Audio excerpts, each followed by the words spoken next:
ਸਾਰਿਆਂ ਨੂੰ ਪਿਆਰ ਭਰੀ ਸਤਿ ਸ਼੍ਰੀ ਅਕਾਲ। ਮੈਂ doctor Sahib Singh, DAV college Jalandhar, Punjabi ਵਿਭਾਗ। Malviya mission teacher training centre ਤੇ ਗੁਰੂ ਨਾਨਕ ਦੇਵ ਯੂਨੀਵਰਸਿਟੀ ਤੇ ਸਮੂਹ ਅਧਿਆਪਕ ਸਹਿਬਾਨ ਵੱਲੋਂ ਜਿਹੜੇ ਰਿਫਰੈਸ਼ਰ ਕੋਰਸ ਲਗਾ ਰਹੇ ਨੇ, ਅਸੀਂ ਬਹੁਤ ਰਿਸਪੈਕਟਡ ਸਾਡੇ ਡਾਕਟਰ ਰਵਿੰਦਰ ਸਿੰਘ ਜੀ ਦਾ ਸਵਾਗਤ ਕਰਦੇ ਹਾਂ। ਸਰ ਜੀ ਆਇਆਂ ਕਹਿੰਦੇ ਤੁਹਾਨੂੰ। ਸਰ ਜਿਸ ਟੌਪਿਕ ਤੇ ਅੱਜ ਗੱਲ ਕਰਨ ਜਾ ਰਹੇ ਨੇ ਉਹ ਹੈ ਅੰਡਰਸਟੈਂਡਿੰਗ ਇੰਡੀਅਨ ਲਿਟਰੇਰੀ ਟ੍ਰੈਡੀਸ਼ਨਸ, ਯਾਨੀ ਕਿ ਭਾਰਤੀ ਸਾਹਿਤਿਕ ਪਰੰਪਰਾਵਾਂ ਨੂੰ ਸਮਝਣਾ। Thank you, Dr. Saab Singh. First of all, my dear friend Dr. Manjinder Singh and all the participants. So, before starting this topic, I would like to specify that this topic needs some attention in the present context. When we say the understanding Indian literary tradition, somewhere we have in mind that we are talking about some old traditional and some conservative things and so on. There are issues in perceiving this topic in that way. When we talk about the colonial mindset and the post-colonial conditioning of our perception, it was very well established that the Britishers tried to negate and downgraded our own traditions with regard to modernity. Actually, there is nothing evolved without the traditional or tradition. So tradition basically stays for any kind of development and for the evolution.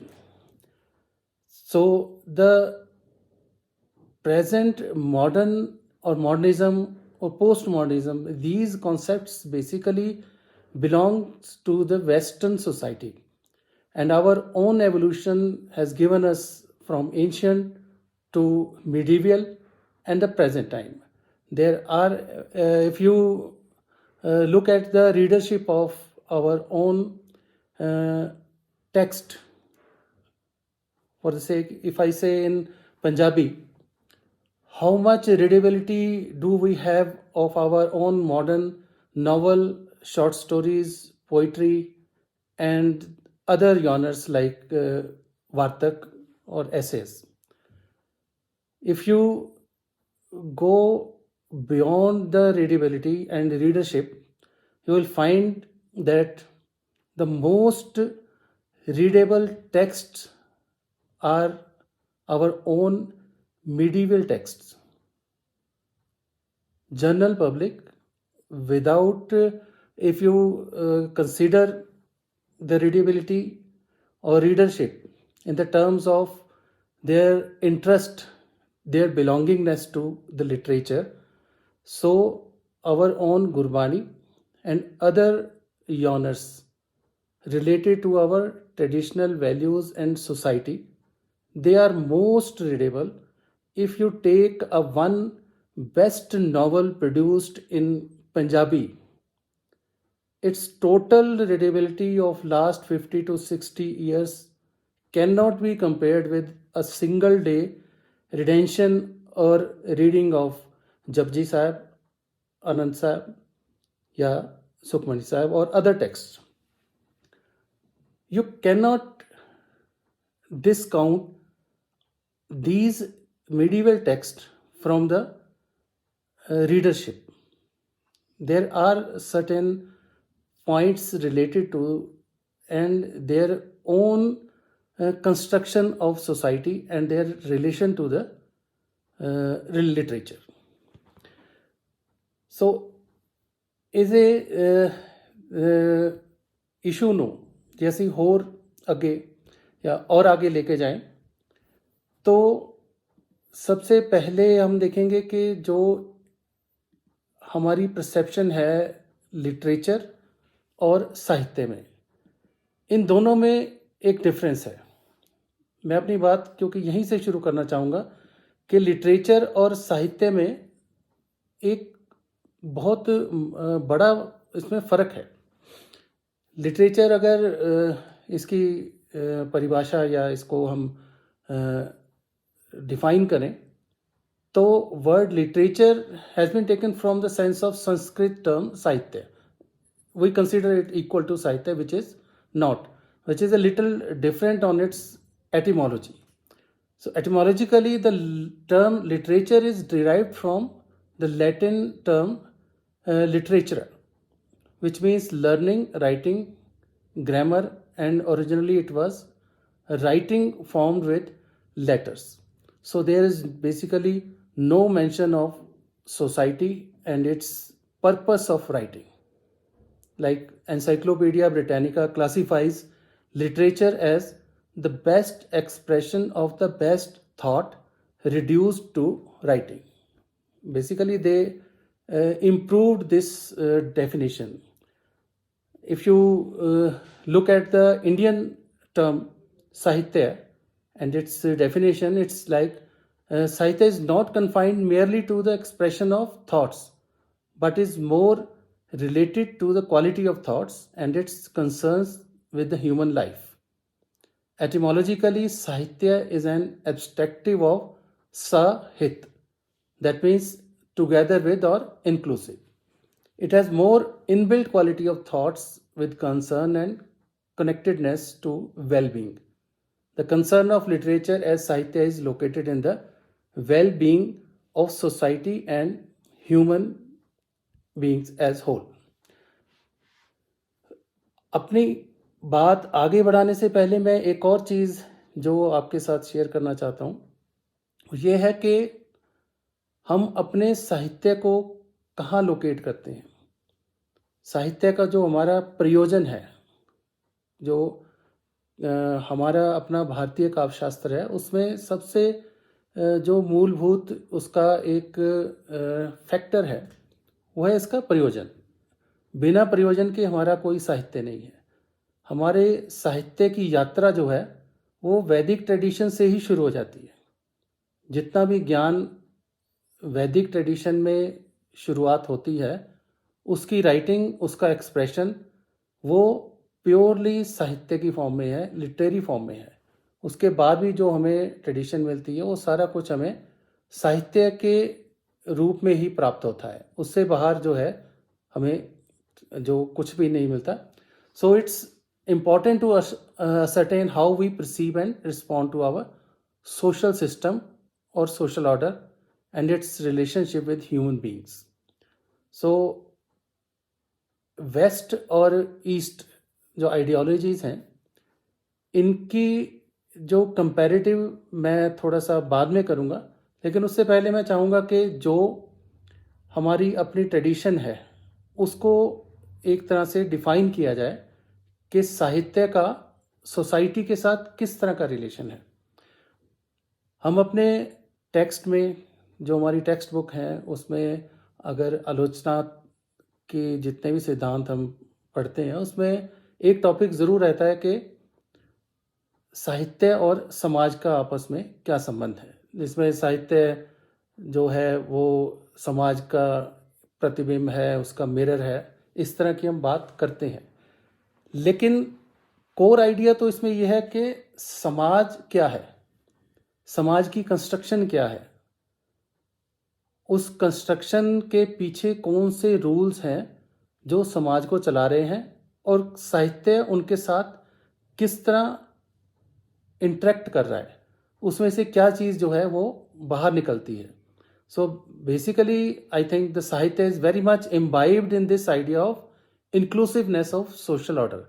सो हमारा जो social order है वो बहुत inclusiveness है, उसमें inclusive है, जुड़ा हुआ है. और जुड़े हुए की अगर हम देखेंगे तो ये इसकी बैकग्राउंड क्या है कि this is idea of inclusiveness epitomize our world view based on unique Indian knowledge tradition. Here the term Indian knowledge tradition enters. So what is Indian knowledge and its tradition? It is important and pertinent to talk about the Indian knowledge system because it affects our life, our being, and our worldview. Whatever we think and we do, it is basically perceived from the Indian knowledge traditions only. The Indian social order has been defined as a structure under an integrated system of dharma based on Brahma-centric worldview. So actually, I have created this line from the intellectual practice of India. Bharat की जो बौद्धिक परंपराएं हैं, जहाँ से हमने system के बारे में, क्रिएशन के बारे में और क्रिएटर के बारे में जब चिंतन शुरू हुआ, जिसके लिए हमें वैदिक और प्री वैदिक इंटेलेक्चुअल प्रैक्टिसेस जो मिलती हैं, उसमें यही नैरेटिव है कि इस संसार की रचना कैसे हुई, इंसान की रचना कैसे हुई और पृथ्वी और ये पूरा ब्रह्मांड है, ये जितने भी रहस्य थे हमारे पुरातन साहित्य जो ऋग्वेद में है वो एक्चुअली यही था। और यहाँ पर जो इंटेलेक्चुअल प्रैक्टिसेस थी उसमें से ज्ञान पैदा हुआ। इसीलिए जो ऋग्वेद है, ऋग्वेद का मतलब भी अगर देखेंगे तो वो किसी गॉड की प्रेज नहीं है। वेद का मतलब होता है ज्ञान और ऋग का मतलब होता है प्रेज। तो basically it's a praise of the knowledge. अब ऐसी कौन सी नॉलेज है जो हजारों साल की एक इंटेलेक्चुअल प्रैक्टिसेस में से निकली? ये इसलिए इम्पॉर्टेंट है क्योंकि इसी ने हमारा जो सोशल सिस्टम जो है उसको कंस्ट्रक्ट किया और वो हमारे पूरे सिस्टम का कोर है। और फर्दर अगर हम इसको बाद में रिलेट करेंगे तो सोशल सिस्टम कैसे लिटरेचर उसका एक्सप्रेशन बनता है और उसका जितना भी कभी कोई इश्यूज हैं सोशल सिस्टम में, डिसऑर्डर है, तो उसको कैसे रीसेट करने के लिए लिटरेचर अपना जो है एक रोल प्ले करता है। सो नेक्स्ट जो इसमें आता है कि जो हमारा सोशल ऑर्डर है वो किस तरह कहाँ पर इंडियन नॉलेज सिस्टम के साथ या इस ट्रेडिशन के साथ जुड़ता है। हमारी जो इंटेलेक्चुअल प्रैक्टिसेस थी तो पूरी, अगर उस समय दो तरह की आउटकम जो है इन इंटेलेक्चुअल प्रैक्टिसेस में से निकलता है प्री वैदिक टाइम में, क्योंकि वैदिक में एक विचारधारा बन गई थी। एक विचारधारा थी जिसने ये एस्टेब्लिश किया कि कोई भी क्रिएटर गॉड एज एंटिटी नहीं है। सो बेसिकली उसमें निगेशन जो है नेति नेति करके उसको डिफाइन किया गया। जैसे हम नाजदी सूक्त की भी बात करते हैं या अरबद नरबद तुंदुकारा जो गुरबानी में भी क्रिएशन के बारे में आती है, तो उसमें निगेशंस हैं कि ये भी नहीं है, ये भी नहीं है। मूल मंत्र भी जो है वो बेसिकली नॉन एग्जिस्टेंट गॉड की बात करता है कि ऊपर कोई नहीं है, तो फिर क्या है। तो उसमें से एक आइडिया जो कंक्रीटाइज हुआ, जो सामने आता है, वो आइडिया था ब्रह्म का। ब्रह्म का मीनिंग जो है ये भी संस्कृत का शब्द है ब्रीह और अहम। ब्रीह का मतलब एक्सपेंडेड और अहम का मतलब सेल्फ। सो ब्रह्म का बेसिक मीनिंग जो है our own expanded self, self and expansion. So ये क्रिएशन का वो आइडिया था कि जो सांख्य दर्शन के अकॉर्डिंगली प्रकृति और पुरुष, मतलब पुरुष एज आइडिया ऑफ क्रिएशन है और प्रकृति जो है वो बेसिकली एलिमेंट्स हैं। तो एलिमेंट्स अपने आप में कोई मैटर नहीं करते क्योंकि उसमें कोई क्रिएशन नहीं है, और आइडिया भी कहीं है उसके पास एलिमेंट्स नहीं है तो वो भी अधूरे हैं। सो बेसिकली जब अर्धनारीश्वर की भी बात आती है तो वो आइडिया भी यही है कि दोनों की को एग्जिस्टेंस या उनका जो एक योग है उसी में से जो है सारी एक रचना और जो क्रिएशन है वो निकलती है। ये बेसिक आइडिया था जो हमारी इंटेलेक्चुअल प्रैक्टिसेस में से एमर्ज होके सामने आता है। तो वो जब ज्ञान ये बना ब्रह्म के ऊपर सेंट्रिक था, तो हमने उस ब्रह्म सेंट्रिक सूत्र के अकॉर्डिंगली सारी सृष्टि को और आसपास के जीवों को उसी हिसाब से देखना और समझना शुरू किया। इसके डिफरेंट जो उस समय एक अहुर माजदा, दूसरा एक ट्रेडिशन शुरू होती है जो बाद में पारसियों का जिसको मानते हैं, उस समय ये देव असुर दो लोगों के बीच में ये इंटेलेक्चुअल प्रैक्टिसेस चल रही थी। कॉमन ग्राउंड काफ़ी थे, लेकिन जो ब्राह्मिक ट्रेडिशन को या ब्रह्म केंद्रित या सेंट्रिक ट्रेडिशन को डिसएग्री किया जिन्होंने, उन्होंने इतना माना कि ठीक है निराकार है जो क्रिएटर है, लेकिन यहाँ पर निराकार निर्गुण और हर तरह से निगेट किया गया कि ऊपर कुछ नहीं है, जो क्रिएशन है सेल्फ क्रिएटेड है, स्वयंभू है। तो ये गुरबाणी में भी जो स्वयंभू का जो एक कॉन्सेप्ट आता है वो यही है कि अपने आप में आप ही ने आप साजियो, आप ही ने रचियो नाओ। तो आप ही ने रचियो नाओ, नाओ का मतलब ये क्रिएशन की आइडेंटिटी भी इसने अपने आप को ही दी है अलग अलग फॉर्म में। इसके दूसरी तरफ जो ट्रेडिशन चली वो अब्राह्मिक ट्रेडिशन है जिसको मानते हैं। बेसिकली अगर इनिशियल आप इंडो ईरानियन शेजम या ईरानी असीरियन या असुरी, ये एक ही शब्द हैं, उनकी ट्रेडिशन और जो भारतीय परंपरा है, इसका जो कॉमन ग्राउंड था बहुत इंटरेस्टिंगली वो आज का पंजाब ही है, जहाँ पर ये सारी इंटेलेक्चुअल प्रैक्टिसेस 10,000 15,000 साल पहले हो रही थी। उसका उस टाइम नाम सप्त सिंधु, और ये जो जिसमें दो विचारधाराओं में डिवाइड अफ़गानिस्तान से जो वेस्ट की तरफ और अफ़गानिस्तान से लेकर भारत में और सुदूर अगर साउथ ईस्ट एशिया तक देखें तो एक ही तरह का आइडिया जो है वो ब्रह्म सेंट्रिक आइडिया या धर्म परंपराएं, चीन में, कोरिया में, जापान में, ये सारे की सारी धर्म परंपराओं के ऊपर सभ्यताएं विकास होती हैं। इसका जो पश्चिम में गया तो अहुर माजदा में जो डिफाइन किया गया, ऋग्वेद और अहुर माजदा पैरेलल जो ग्रंथ हैं, इनके क्रॉस रेफरेंस हमें मिलते हैं।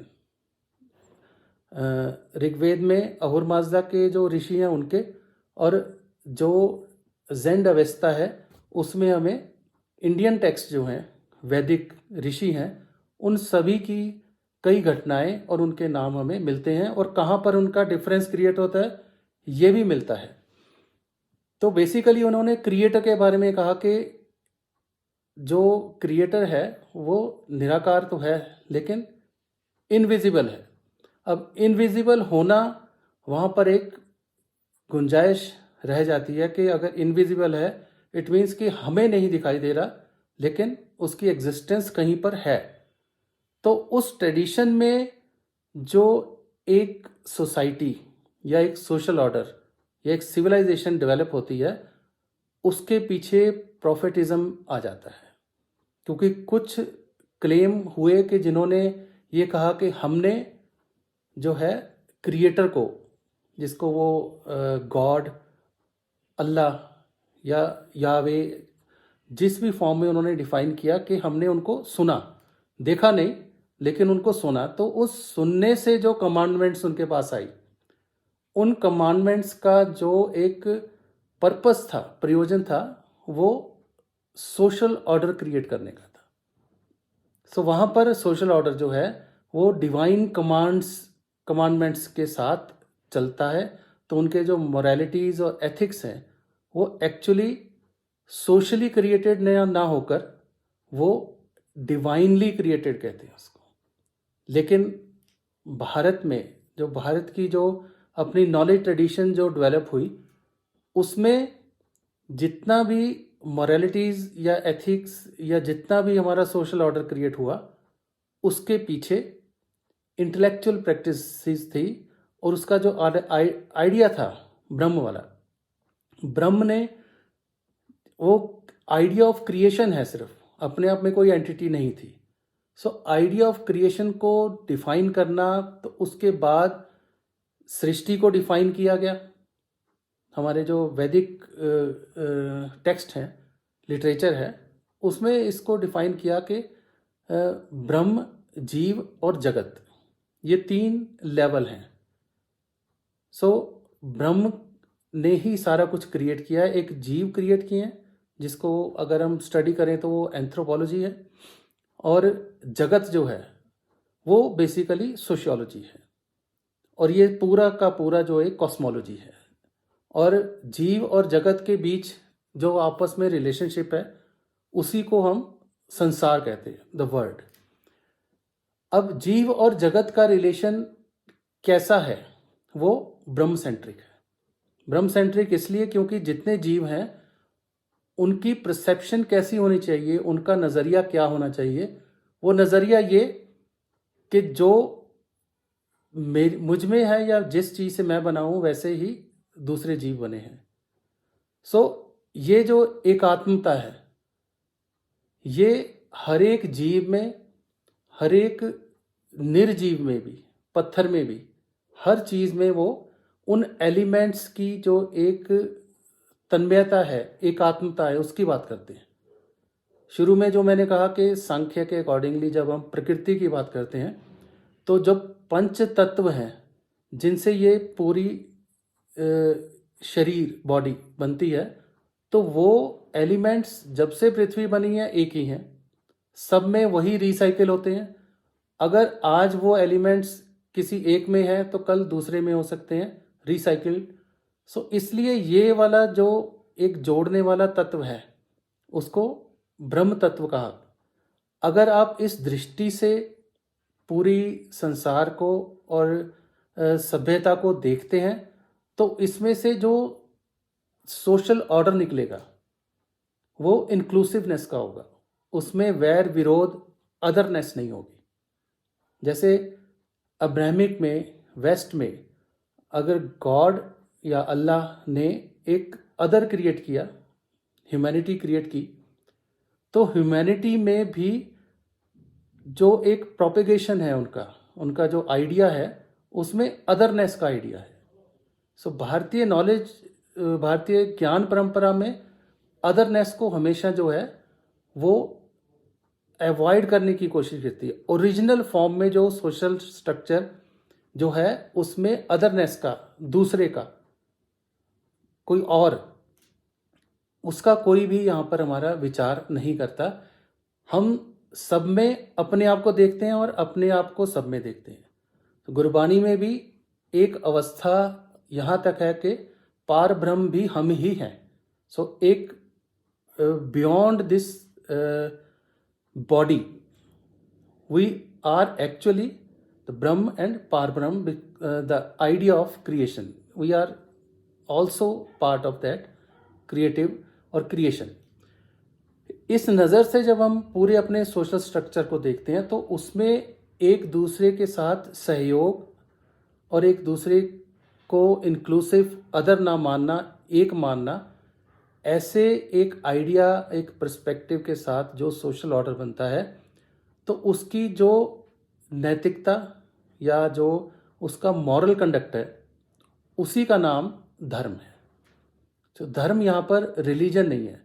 रिलीजन और धर्म में बहुत बेसिक डिफरेंस ये है कि धर्म जो है ये सेल्फ एडॉप्टेड मॉरलिटीज़ हैं, मोरल ऑर्डर है। जो भी हम आपस में एक दूसरे के प्रति समानता के साथ एक दूसरे को धारण करते हैं वो अपना अपना धर्म है। इसलिए राजधर्म अलग हो सकता है, किसी का स्त्री धर्म हो सकता है, पति धर्म हो सकता है, पुत्र धर्म हो सकता है। धर्म की बहुत सारी व्याख्याएं हो सकती हैं। किसी की सेवा करना अपने अंदर की मोरालिटी के साथ एक्चुअल वो धर्म है। लेकिन रिलीजन का जो बेसिक कॉन्सेप्ट है वो एक पॉलिटिकल डॉक्ट्रिन है, क्योंकि हमारे पास कुछ कमांडमेंट्स हैं जो ऊपर से आई हैं, हमने नहीं बनाई और हमें वो फॉलो करनी ही है। हमारे पास उसके लिए कोई दूसरा मतलब हमारे पास ऑप्शन नहीं है कि हम उसको छोड़ सकें। सो रिलीजन एक उस दायरे में चलता है।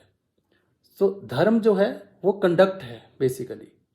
ये बातें इसलिए भी ज़रूरी हैं इसको समझना क्योंकि प्रेजेंट टाइम में जो हमारे वैर विरोध झगड़े और अपनी परंपरा को, अपनी सोसाइटी के कंस्ट्रक्शन को, अगर इन टर्म्स को हम ठीक ढंग से सही अर्थ में नहीं समझते तो उससे ही झगड़े पैदा हो रहे हैं।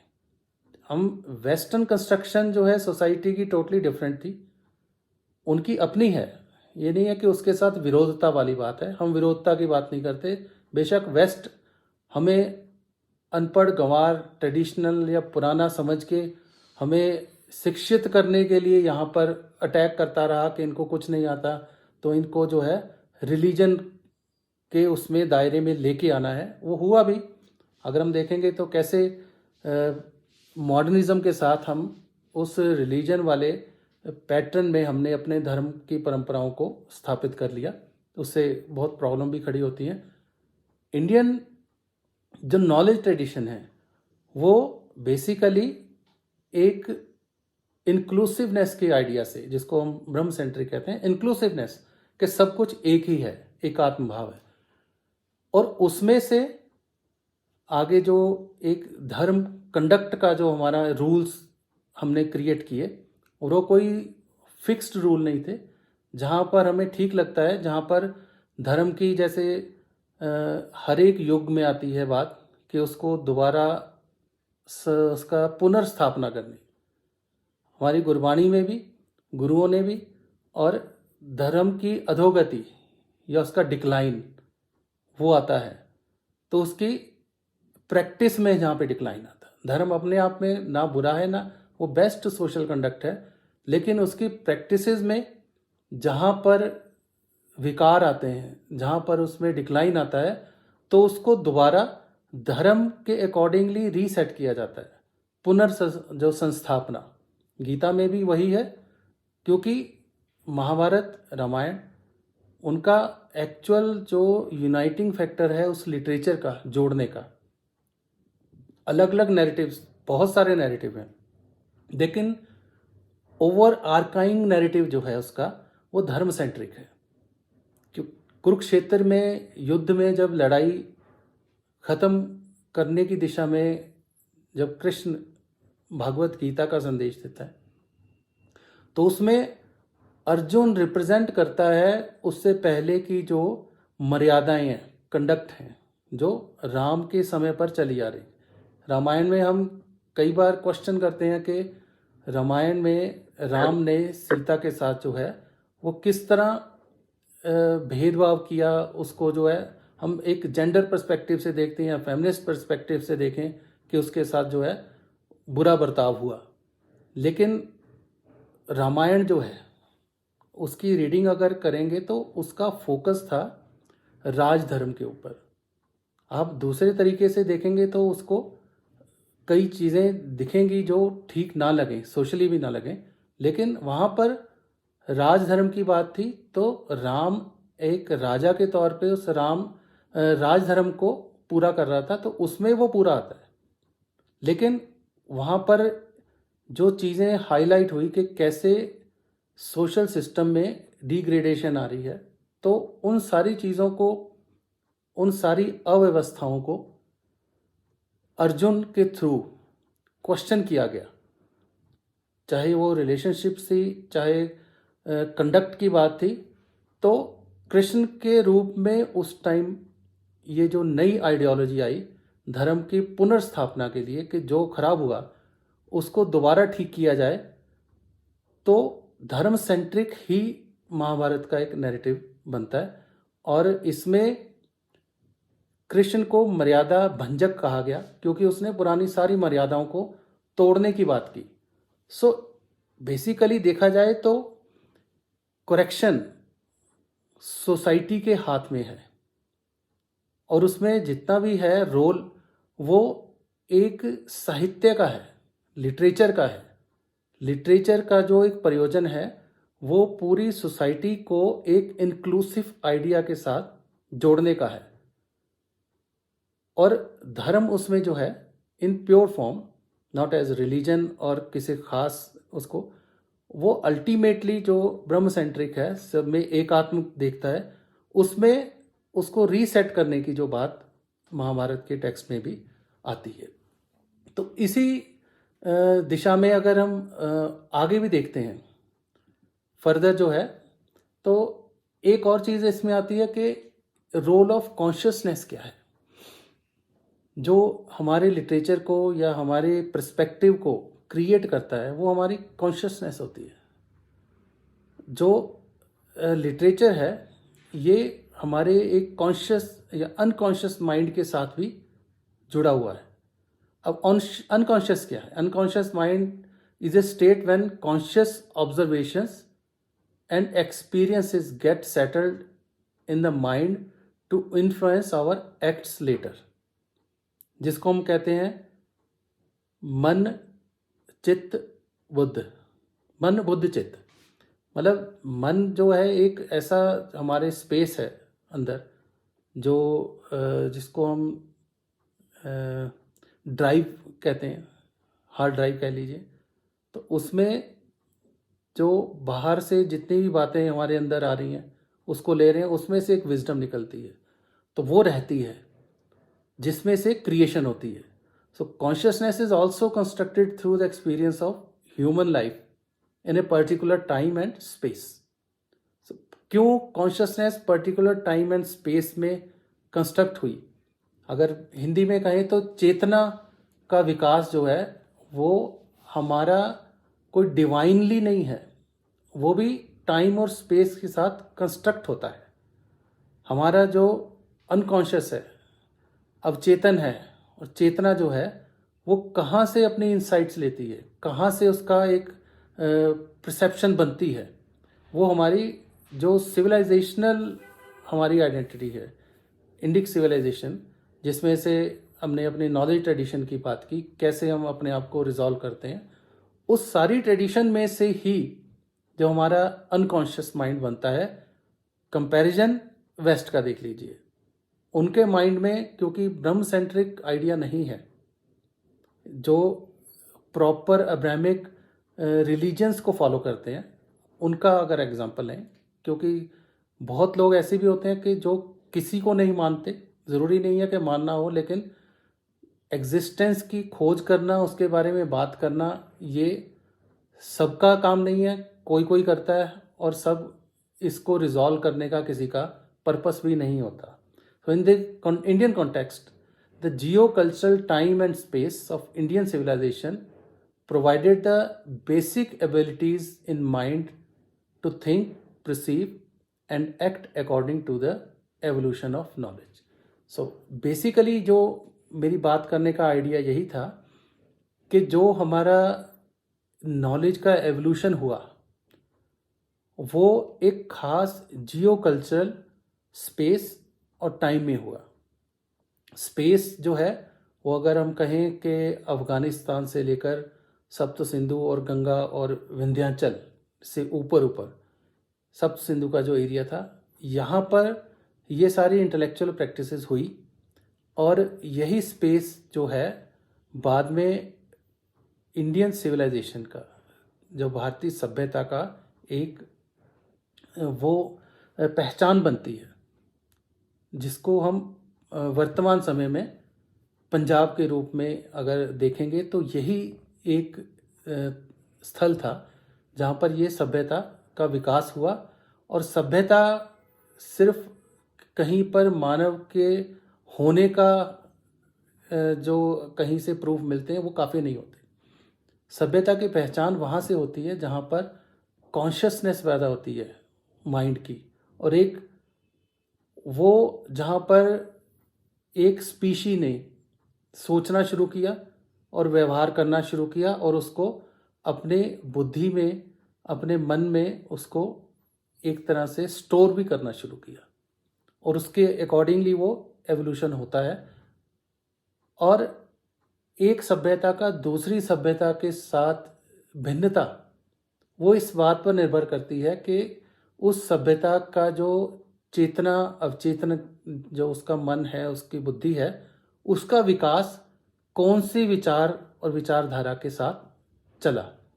तो इस जगह पर मैं ये कहूँगा कि दो तरह से जो है सभ्यताओं का विकास हुआ, एक जो ब्रह्म सेंट्रिक थे और एक अब्राह्मिक थे। भारत में सारे ही ब्राह्म सेंट्रिक हों ऐसा भी कोई इशू नहीं है, और अगर पश्चिम में सारे अब्राह्मिक थे ऐसा भी कुछ नहीं। ये पोरस था, दोनों तरफ जो है ये आइडिया कहीं कहीं आ, लेकिन मेजॉरिटी ऑफ पीपल जब उन्होंने इस विचार को मानकर इस व्यवस्था को अपनाया और इस समाज जो हमारा प्रबंध था उसमें रहना शुरू किया, तो उसमें से उनको अपने रिजॉल्व मिलने शुरू होते हैं।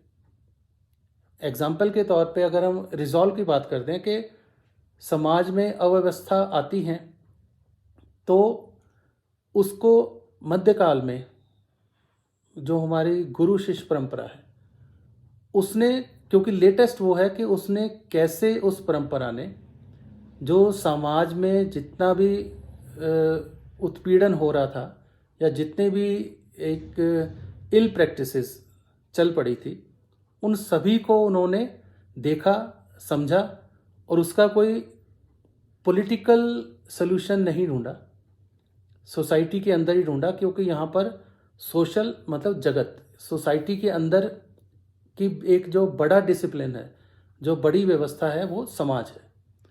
और शिकायत या जो विकार हैं वो समाज में अगर उत्पन्न हुए हैं तो उसका जो हल है, उसका जो एक निदान है वो भी समाज ही देगा। हमारे यहाँ अगर किसी को एक समस्या प्रॉब्लम होती है तो समाज का रिएक्शन होता है कि वो समस्या सबकी है, लेकिन पश्चिमी विचार जो है इसमें डिफरेंट है। वहाँ पर एक समस्या जो है या किसी में कोई कष्ट है या कोई इशू है वो समाज का नहीं, वो अदर का है, दूसरे का है। तो उसमें ये नहीं है कि कोई मदद नहीं करता, इंडिविजुअली मदद करेगा या उसकी कोशिश करेगा, लेकिन उसको अदर मानकर करना, एक्सक्लूसिव मानकर नहीं करना, इंक्लूसिव नहीं मानना। सो जो एक वेस्ट का आइडिया है अबाउट द वर्ल्ड व्यू, जो उनका पर्सपेक्टिव है वो एक्सक्लूसिविज्म का है। एक्सक्लूसिविज्म में आइडिया ऑफ अदर आ जाता है, दूसरा।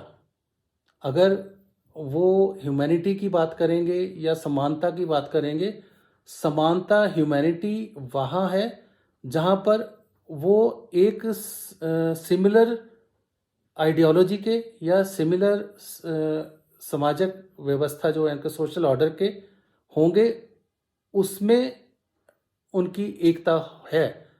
लेकिन हमारे यहाँ एकता या इंक्लूसिवनेस है वो बियॉन्ड एनी आइडेंटिटी है।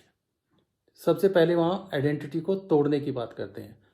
सो जब मध्यकाल में भक्ति मूवमेंट शुरू हुई तो उन्होंने जितना समाज में अगर जाति के नाम पर असमानताएं पैदा हुई उसका पुरजोर उन्होंने विरोध किया, उसको आइडेंटिफाई किया और उसका हल निकाला। गर्भ जून में जात नहीं है, मतलब अगर इनिशियल स्टेज में जो इंसान की जो कंपोजिशन है उसमें कोई जाति नहीं होती, तो बहुत सारे जो आपको मिडिवल लिटरेचर के एक ऐसे टेक्स्ट मिलेंगे जिसमें इस डिफरेंस को मिटाने के लिए जो आइडिया दिया हुआ है वो इंक्लूसिवनेस का दिया हुआ है। उसमें कहीं ऐसी चेतना नहीं है कि आप टूट के कट के कुछ और क्रिएट करना है या एक और डिफरेंट स्ट्रक्चर क्रिएट करना है। उसी स्ट्रक्चर में क्योंकि माना गया पहले कि यहाँ पर ये गलती है और ये दुर्व्यवहार है या ये जो सिस्टम में एक हमारे प्रॉब्लम है, तो इसको ठीक कैसे करना है, ठीक उस एक इंक्लूसिव आइडिया को उसकी प्रोपेगेशन करके करना है जो उस चीज़ को डिवाइड किया गया है उसने। सो ये जो है रोल हमारे नॉलेज, हमारी इंटेलेक्चुअल प्रैक्टिसेस का, सोशल स्ट्रक्चर का, सोशल सिस्टम का, ये सारे के सारे बहुत इंक्लूसिव हैं। ये हर जगह देखेंगे तो आपस में जुड़ते हैं, इसमें कहीं भी डिफरेंसेस नहीं है, अलग कुछ नहीं है। सो अब तक का जो आइडिया ये रहा कि हमारी इंटेलेक्चुअल प्रैक्टिसेस में से जो नॉलेज क्रिएट हुई वो नॉलेज एक ब्रह्म सेंट्रिक नॉलेज सिस्टम को उसने जो आगे बढ़ाया। तो इसी में से जो है एक धर्म सेंट्रिक सिस्टम वो इवॉल्व होता है, जिसकी बुनियाद पर ही हमारा सोशल सिस्टम वो बनता है। और इसी तरह सोसाइटी और जो लिटरेचर है, साहित्य है, उसमें एक आपस में संबंध पैदा होता है, वो उससे बाहर कभी भी नहीं जाता। एस्थेटिक्स है हमारे साहित्य में, और वेस्ट के साहित्य में एस्थेटिक्स है, लेकिन एस्थेटिक्स का जो पार्ट है उसके साथ दूसरा पार्ट जो है हमारा सामाजिक है, सोशल ऑर्डर है, जिसमें हम सोसाइटी का एक रेजोल्यूशन वो देखते हैं।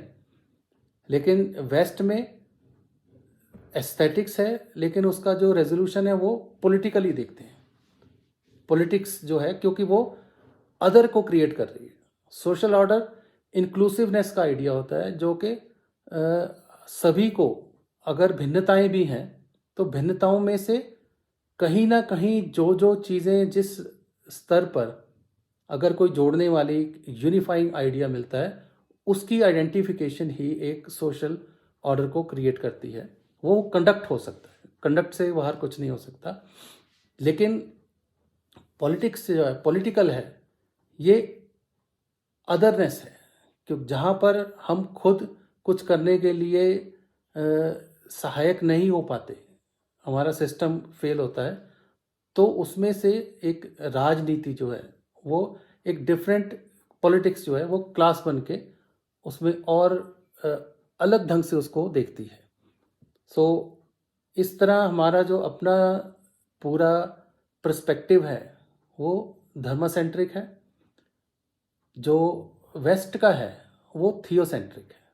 थियोसेंट्रिक, आई थिंक सबको इसका आइडिया होगा कि थियोस या थियोसेंट्रिक, वो गॉड सेंट्रिक की बात करते हैं कि मोनोथीइज्म, एक गॉड की बात है।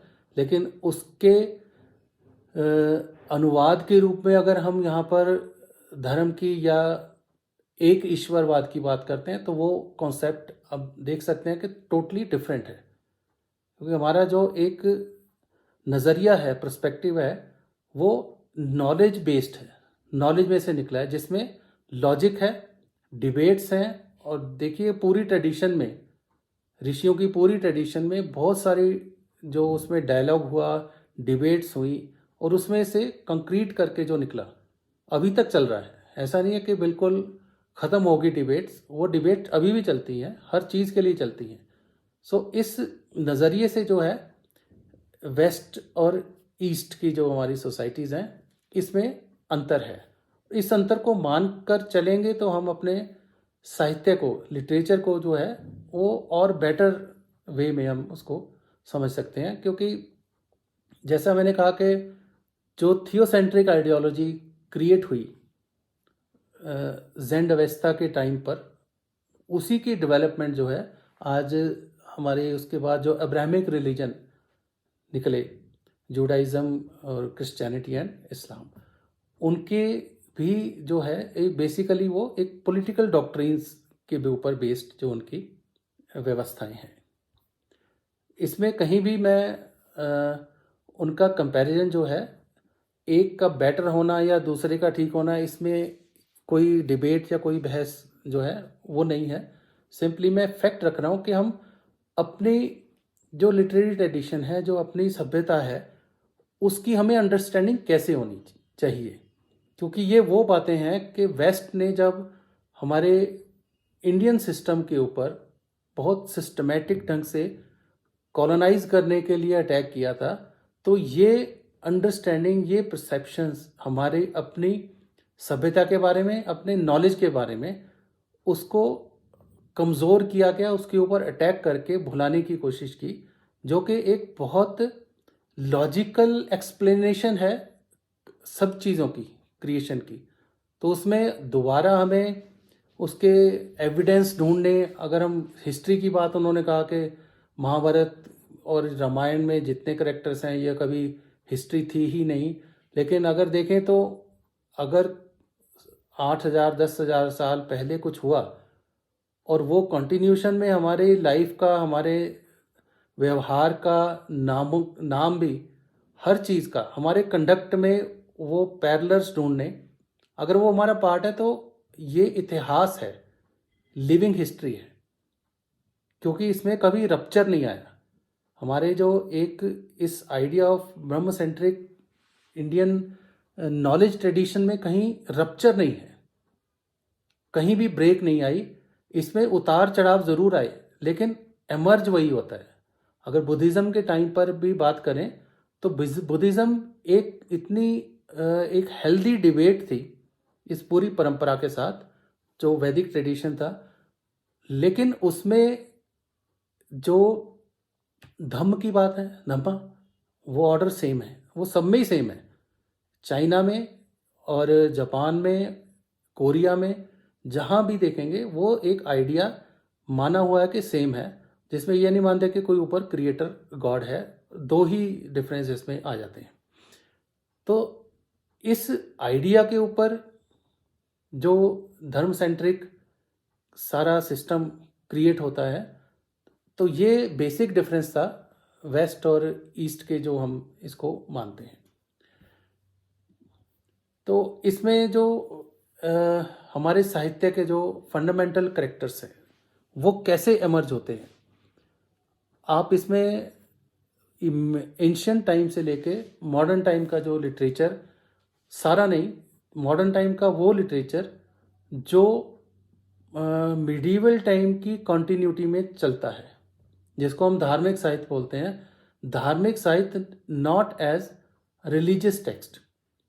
धर्म शब्द जो है वो बेसिकली सोशल ऑर्डर और उसके कंडक्ट के मॉरल ऑर्डर की बात है, तो उस ढंग से हमारा पार्ट है। तो हम उसको एक रिलीजन वाली कैटेगरी में रख के अगर बाहर करेंगे तो हमारा लिटरेचर, हमारे इस पूरा का पूरा ट्रेडिशन वो ख़त्म हो जाएगी। इसकी अंडरस्टैंडिंग बहुत इम्पॉर्टेंट है कि जब हम धर्म आधारित साहित्य की बात करते हैं तो वो बेसिकली सामाजिक है, वो हमारी हर चीज़ को कंडक्ट करने वाली चीज़ है। और सामाजिक व्यवस्था में ही अगर हम सारा लिटरेचर क्रिएट कर रहे हैं और उसमें धर्म की एक व्यवस्था को, उसके फैक्टर को हम माइनस कर देंगे, तो किसी भी समस्या का हल हमारे साहित्य में से नहीं निकल सकता। थोड़ी सी बात इसकी आगे करूँगा कि जो फंडामेंटल कैरेक्टर्स हैं साहित्य में, एक तो इंक्लूसिवनेस है, जो हमारा सोशल स्ट्रक्चर का है, उसी में से उसी का एक्सप्रेशन है और उसी के साथ जुड़ने की बात है। और इसमें प्लुरैलिटी है। प्लुरैलिटी का मतलब आप किसी भी तरह किसी भी व्यवस्था को, सिस्टम को मान सकते हैं, लेकिन अल्टीमेट रियलिटी जो टॉप पे है वो एक ही व्यवस्था है। और इसमें को एग्जिस्टेंस की बात है, यूनिवर्सलिज्म की बात है, एस्थेटिक्स एंड सोशल रिजॉल्व की बात जो मैंने वो की है। और वेस्टर्न लिटरेरी प्रैक्टिसेस जो प्रेजेंटली आप देखेंगे, उसको मैं और एलाबरेट कर देता हूँ। उसमें है एक्सक्लूसिविज्म है, जिसमें डिफरेंस है aesthetic and social political resolve. अब इसको बेटर वे में कैसे समझा जाए कि इंडियन लिटरेरी ट्रेडिशन, जिसको हम इंक्लूसिव कहते हैं, और वेस्टर्न एक्सक्लूसिव कैसे है। उसके पीछे आइडिया जो थियोसेंट्रिक सोशल ऑर्डर का था, जिसमें अदरनेस की बात आती है। तो अदरनेस जहाँ पर आएगा उसमें एक्सक्लूड करने का इनबिल्ट एक करेक्टरिस्टिक्स होता है। जब हम मॉडर्न लिटरेचर की बात करते हैं, मॉडर्न टाइम की बात करते हैं, तो देखिए कि जब से जितनी भी क्रिटिकल थियरीज हमारे सामने आई हैं, अगर बिगनिंग करें तो प्रोग्रेसिव राइटिंग से या मार्क्सिस्ट थ्योरीज जो हम आज भी उसको फॉलो करते हैं, उसमें सोसाइटी को देखने का जो एक नज़रिया दिया गया कि उसमें क्लास डिवाइड को देख के डिविजन्स बहुत तरह की सोशल स्ट्रक्चर्स में होती हैं, लेकिन डिपेंड करता है कि आप उसको एनालिसिस करने के लिए कितनी तरह से उसको देख सकते हैं। तो ये कंट्रीब्यूशन कई चीज़ों का रहा, उसको स्टडी करने का, रीड करने का, उसको पहचानने का कि कितनी तरह के हमारे यहाँ पर इश्यूज़ हैं। तो उस एक्सक्लूसिविज्म में सोशल स्ट्रक्चर में, सोशल ऑर्डर में जितने भी डिफरेंसेस थे वो सामने आने शुरू हुए, उभर के सामने आने शुरू हुए।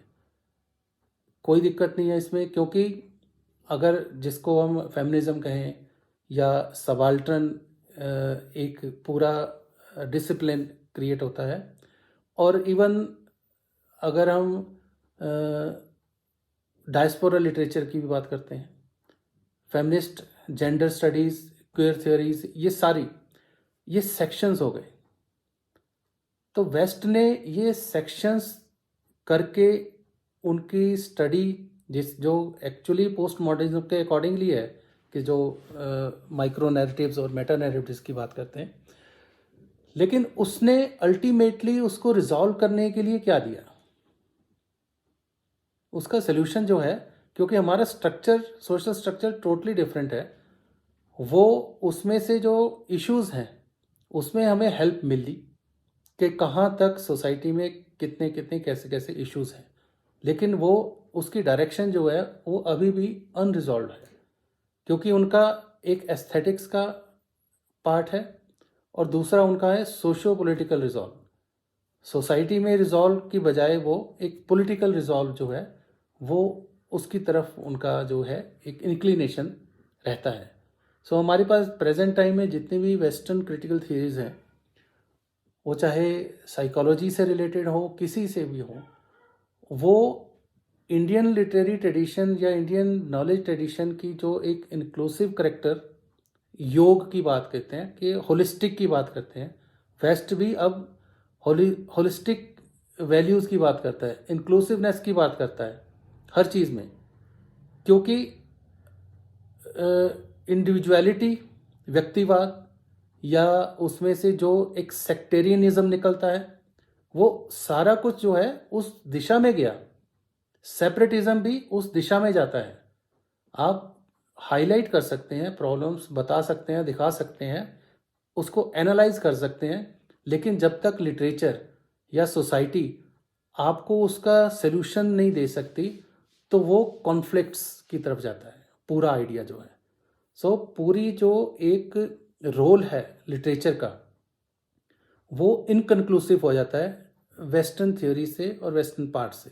ये मेरा आइडिया है, आप इस पर डिबेट कर सकते हैं, कोई इशू नहीं है, लेकिन जो हमारा इंडियन लिटरेरी ट्रेडिशंस हैं वो हमेशा एक उनका पर्पस है, प्रयोजन है जोड़ने का, रिजॉल्व का, और वो आइडिया जो है वो कैसे रिजॉल्व होना है, सोशल ऑर्डर में सबकी सहमति, इंडिविजुअल आपस में एकात्म भाव में जोड़ने का। सो बिना पर्पस के, जैसे प्रोग्रेसिव राइटिंग शुरू हुई with some fundamental projects, purpose था उनका, लेकिन वो पर्पस था एक क्लास स्ट्रगल के थ्रू एक रेवोल्यूशन का, लेकिन वो एक्चुअली इंक्लूसिवनेस का आइडिया नहीं है, वो जोड़ता नहीं है। अगर इस दृष्टि से भी हम एनालाइज करें कि वो आइडिया क्यों यहाँ पर कामयाब नहीं हो पाया और बाकी जगह जहाँ पर था वहाँ पर क्यों फेल हो गया, तो उसमें से हमें वो एनालाइज करना पड़ेगा। लेकिन उसके जो सबसे बढ़िया कंट्रीब्यूशन रहा हमारे एक ज्ञान परंपरा में, वो ये था कि हम किस तरह से सोसाइटी को, सोशल ऑर्डर को अलग अलग तरह से देख सकते हैं, उसको एनालाइज कर सकते हैं। वहाँ तक इन सभी थ्योरीज़ का, इन क्रिटिकल इडियम्स का बहुत हमें फ़ायदा हुआ, लेकिन अल्टीमेटली अपने सोशल ऑर्डर को, अपने उसको सेट करने के लिए, जैसा कि इसीलिए मैं फिर वो बात दोहराऊंगा कि आज भी हमारे घरों में, हमारी सोसाइटी में जो लोग जानते नहीं हैं कि नावल क्या होता है, शॉर्ट स्टोरीज़ क्या होती हैं, पोइट्री क्या होती है, ऐसे घरों में भी उनको मिडीवल और एंशियंट टाइम के जो लिटरेरी नैरेटिव्स हैं वो उनके घर घर में वर्बली, जो ओरली या कहीं ना कहीं पढ़ के, चाहे वो उनकी स्पेस, सोशल स्पेस, मंदिर हो, गुरुद्वारा हो या कोई भी स्पेस हो, वो वहाँ जाकर उनको लिटरेरी फॉर्म में ही वो चीज़ पास ऑन होती है, क्योंकि वो एक पर्पस के साथ है। सो सोसाइटी और लिटरेचर का ये संबंध, ये बेसिकली हमारी इंडियन लिटरेरी ट्रेडिशन का ही पार्ट है। तो कोई भी ऐसा लिटरेचर या टेक्स्ट यहाँ पर जो आम लोग हैं, जो फोक हैं, उन तक उसका पहुंच नहीं होती, उनकी एक्सेस नहीं है, या उनको उसमें कोई इंटरेस्ट नहीं रहता जो उनकी लाइफ को और उनकी आत्म को पकड़कर उसके साथ वो इंटरेक्ट ना करता हो। आज के लिए मुझे लगता है कि ये कुछ बातें मैंने आपके साथ शेयर की हैं। तो इसके बाद जो भी चीज़ें क्वेश्चन आंसर में निकलें तो हम उसको एड्रेस कर सकते हैं।